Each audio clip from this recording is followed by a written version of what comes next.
Hello, everyone. So, for this last topic that we will discuss, we will talk about the principles that guide research on human subjects. We will talk about the different ethical principles and issues and different dilemmas that guide or is embedded in research on human subjects. But first things first, we have to understand what research is.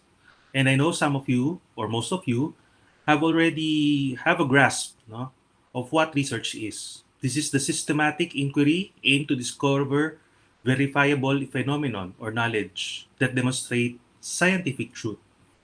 In research, in terms of ethics, no, in the context of ethics, truth shall be achieved through acceptable procedures and methods. Okay? Yun po ang laging tatandaan. Always in any research, truth can be achieved or should be achieved by acceptable means, procedures, and methods. Therefore, research should follow some ethical guidelines for it to be accepted as legitimate by the society, even as it has to consider the society's cultural, religious, and moral dimensions. So in research, it is always the human subject's safety, security, and freedom ang priority. Okay, that must be first considered. All right? Anything that will harm, no, any procedure or research procedure that will harm your clients or that will harm your subjects, no, should be rejected. Okay? Now that we have now that we defined briefly the context of research and ethics, no, or in ethics, let's talk about the historical development of ethics in research. Sadly, research ethics has only been developed, no, because research scandals have arisen, no. Kung kailan lang lumabas yung mga research scandals, saka lang tayo nagkaroon ng research ethics, no, or ethical guidelines. Nangunguna na dyan sa mga research scandals throughout the history ay yung mga Nazi experiments during the World War II, no, and the Nuremberg trial. During that time, no, during the World War II, the Nazis or the Nazis performed performed research procedures or researches on prisoners of wars. Okay? That constituted harm to them. One example is yung tinatawag na freezing vat experiment because the Nazis were ill-prepared for the war with the Russians, no? Because of the cold weather. They have to find out what body temperature would the body can survive, no? Anong lowest body temperature that our body can survive. And to achieve that, they performed a freezing vat experiment kung saan ilulubog nila ang prisoner of war, usually Jews, sa isang vat o sa madaling salita, batya ng isang malambing na tubig, no? Freezing water. And they will submerge that prisoner of war to that freezing vat, no? And with the rectal thermometer attached to them, no? Once namatay yung prisoner of war dun sa freezing vat, they will record the temperature at which they died. Okay? So they performed experiments that caused harm because number one, and that caused harm and was done among unwilling, no, participants.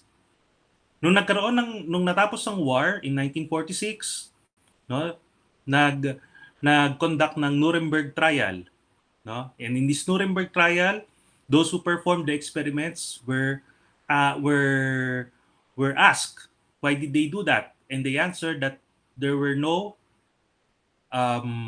there were no national or international guidelines, no, that guide their research on human subjects. Okay, so that's their answer. Hence, the judge on the Nuremberg trial, no, decreed, no, it was decreed after the trial that a code, no, should be performed, no, should be promulgated to guide research on human subjects, and that is your Nuremberg Code. Okay, so the Nuremberg Code emphasizes this primary statement: there should be voluntary consent and that the human rights of human participants should be respected. There should be avoidance of unnecessary physical and mental suffering and injury, and that researchers performing research on human subjects should balance the risk and benefits brought about by their research experiment.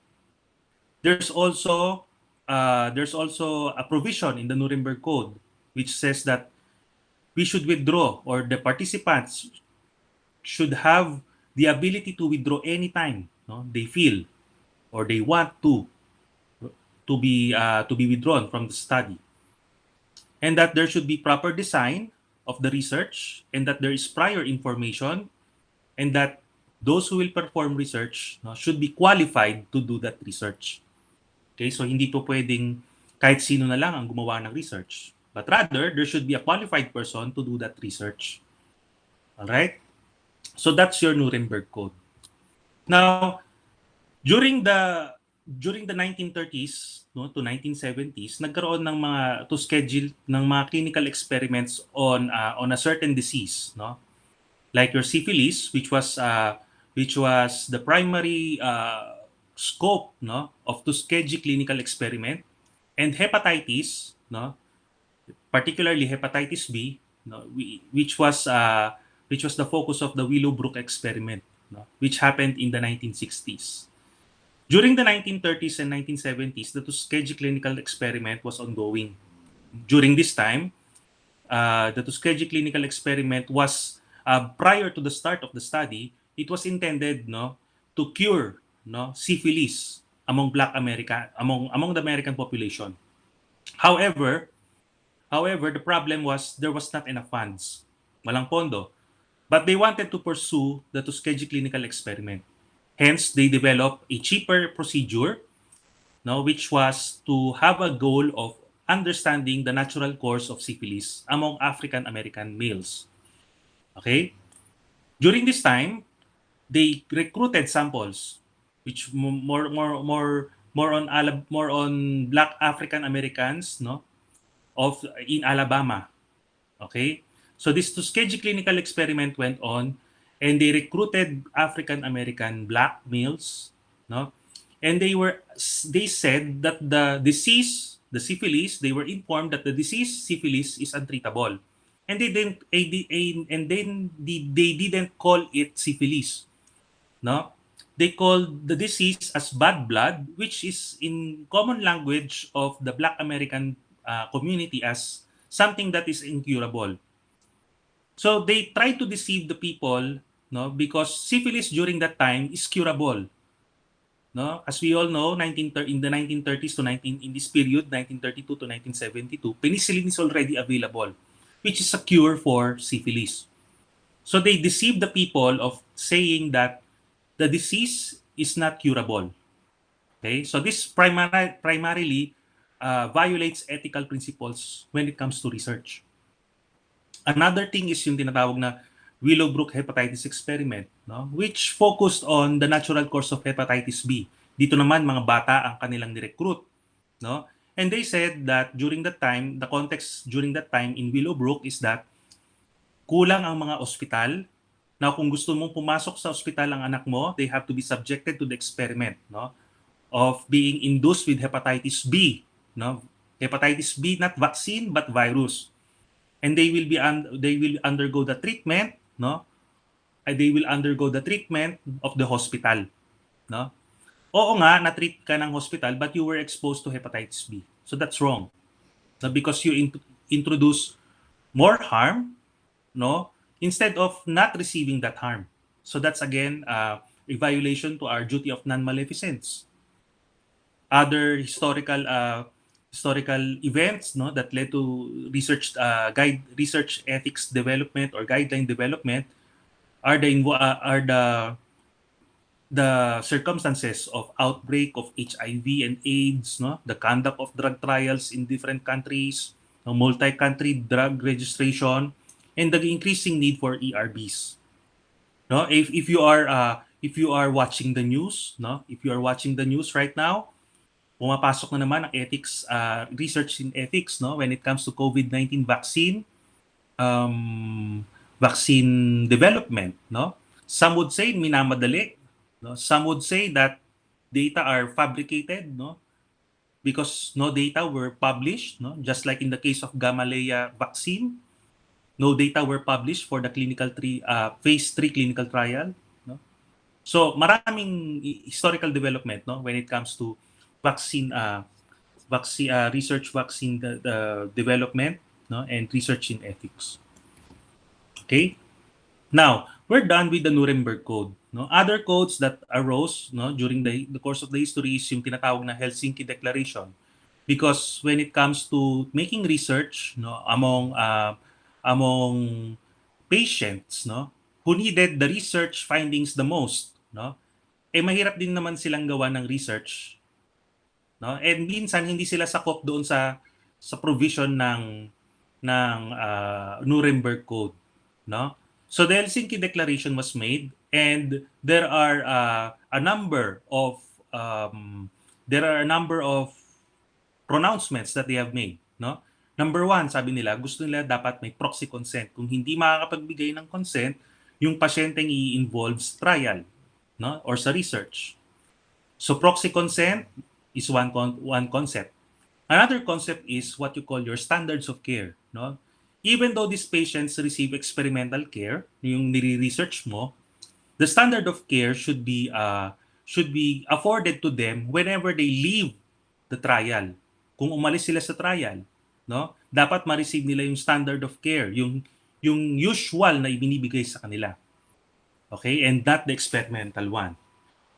No? It also the Helsinki Declaration also emphasizes, no, that there should be ethical guidelines in therapeutic or non-therapeutic research, no, placebo controls, no, and that there should be a review of the study by an independent ethics committee, and that there should be special protection for vulnerable subjects.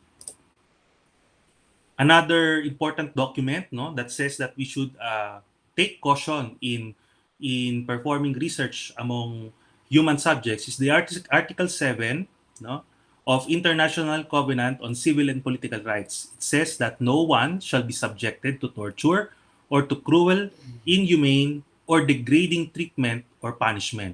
In particular, no one shall be subjected without his free consent to medical or scientific experimentation. Now, another document that that has a good implication in research, no, ethics will be your Belmont Report. Okay. In the Belmont Report, it identified three basic ethical principles that should be espoused, no, that should be prioritized in any research development. Okay. What are those? The first is yung respect for persons, no? Nandyan yung respect for their autonomy, respect for those who are vulnerable, respect for the confidentiality of the patient, no, and being faithful to the promise that you made to your patients or to your research subjects. Another is yung tinatawag na beneficence, no, duty of beneficence. Kaakibat na yan ng duty of non-maleficence. Okay? So it's contained in the Hippocratic Oath for the doctors and for us nurses. It is also embedded in our Nightingale Pledge, no? Nandiyan yan sa Nightingale Pledge natin that we have to avoid harm to our patient and we have to promote beneficence, no, or our positive duty or doing good to our research participants. And also there is justice, no, giving what a person or what a human subject really deserves. Okay, that's justice. Now, the Science WHO, no, says that the involvement of those who are conducting clinical trials in development of ethical review mechanisms should be there's mechanisms in a developing country. Now, the purpose of this is to standardize, no, the design, the conduct, the performance, monitoring, auditing, recording, analysis, and reporting of clinical trials. In short, no, this particular Science WHO is regulating research guidelines at the macro level, no? Meaning pag sinabing at macro level, malawakang sakop, no, ng pag-ooperate ng research sa buong mundo. No? So this one is the guiding body for research trials. Okay? And here in the Philippines, meron tayong tinatawag na Philippine National Health Research System, which governs, no, our council, or which governs the research here in the Philippines, no. Kasama na diyan ang FREB, no, Philippine Health Research Ethics Board, no? Kasama na rin diyan yung FDA. Okay? Kung naririnig niyo sila ngayon, sila yung mga prominent agencies in the government pagdating sa implementation ng vaccine rollout, no? Kasi kaakibat, no, ng vaccine approval, no, ay yung ethics nakakabit doon sa kanilang clinical trials. And also other health research institutions. Okay? Now, there are several issues in research, no, when it comes to the type, no. Kapag sinabing interventional research, ibig sabihin ng interventional research, meron kang ini-introduce na bagong treatment. Meron kang treatment na pinag-e-eksperimentuhan, no? Now, this treatment na pinag-e-eksperimentuhan, ito yung patutunayan mong safe. Ngayon, kung patutunayan mo pa lang siyang safe, no, there is a risk of causing harm to subjects, no? Kaya nga sa vaccine, kung ito ay interventional, dahil ito ay intervention, ito ay bagong treatment, patutunayan mo kung safe ito, there is a risk of causing harm to the subject. Now, you should address that issue for interventional research.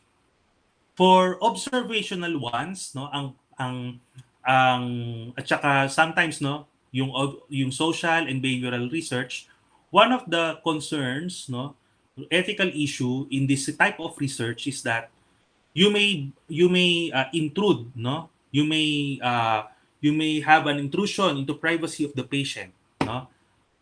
Magkakaroon ka ng intrusion sa kanilang privacy kasi ino-observe mo, no, tinatanong mo sila or ini-interview mo, tinatanong mo sa kanila sa minsan yung mga personal matters, tinatanong mo sa kanila, so there can be an intrusion, no, into privacy.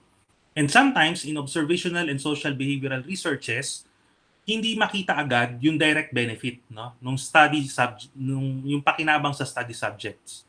For example, tanungin mo kung gusto mo bang sumali sa isang research, no, na tinatanong ka lang or iobserbahan ka.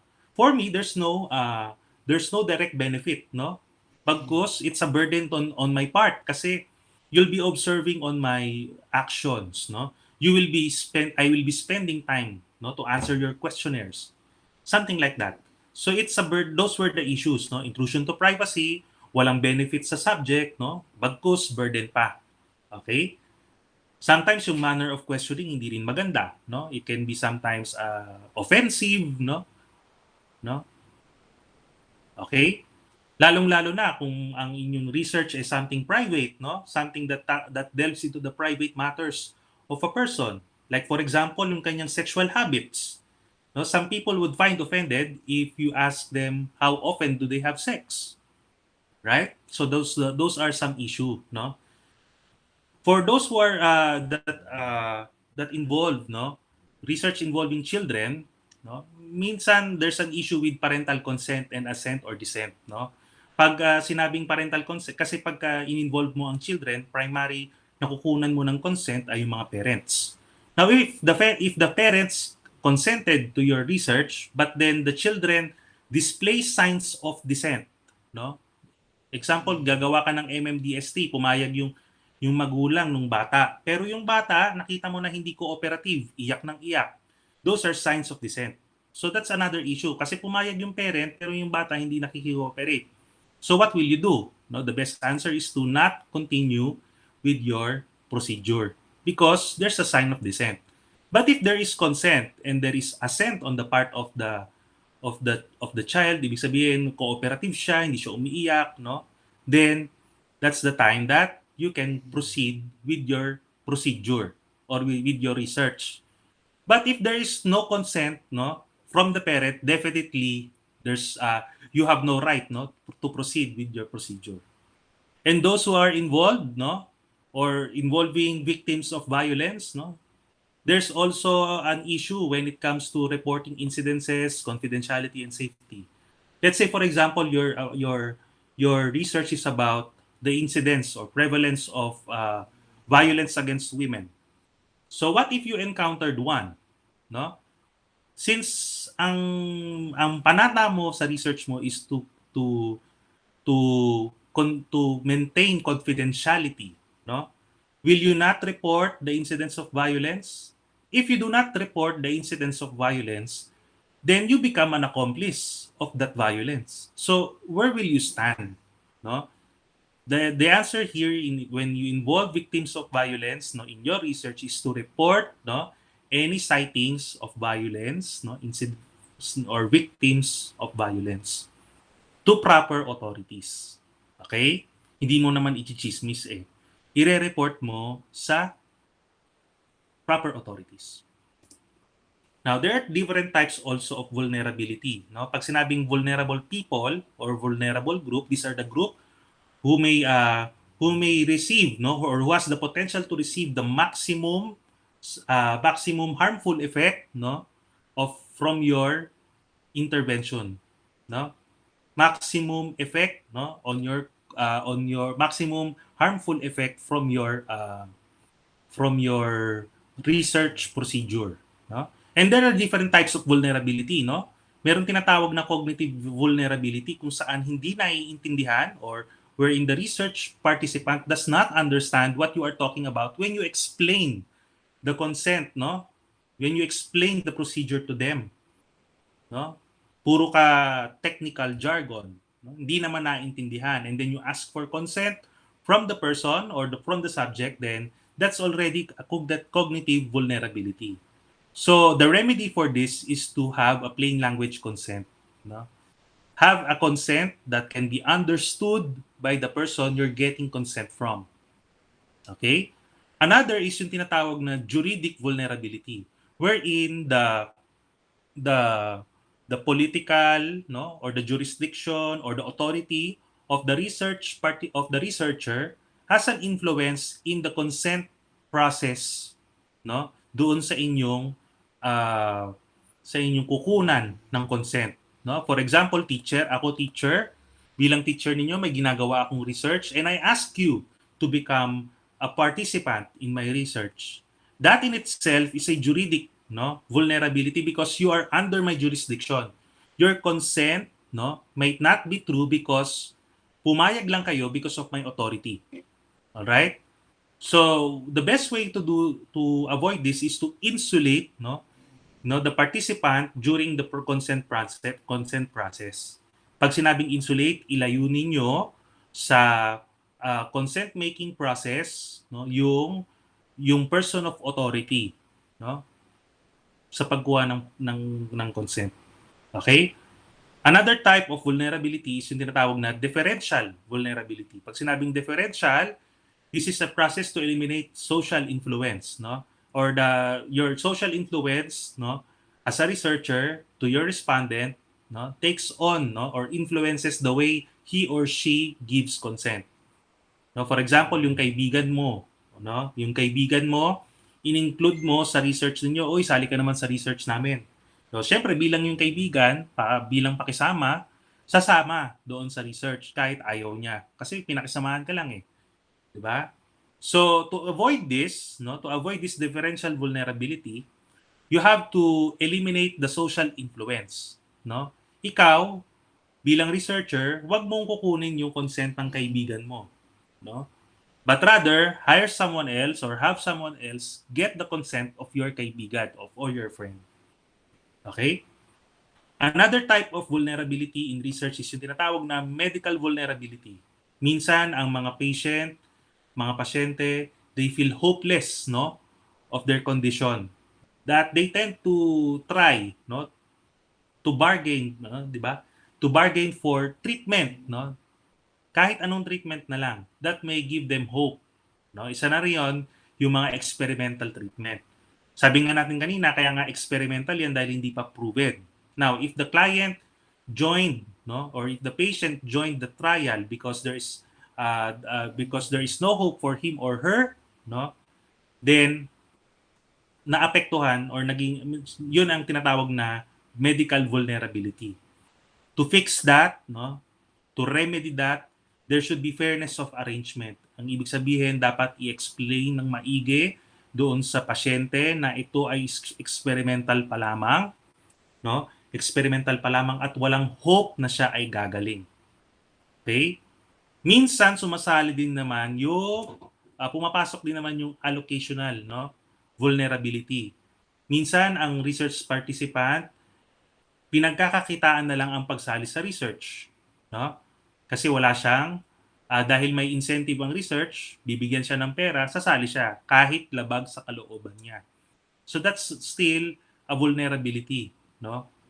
Allocational vulnerability. The best way to remedy that is to arrange or level the incentive to the standard of living nung taong iyong kinukuhang participant. Okay?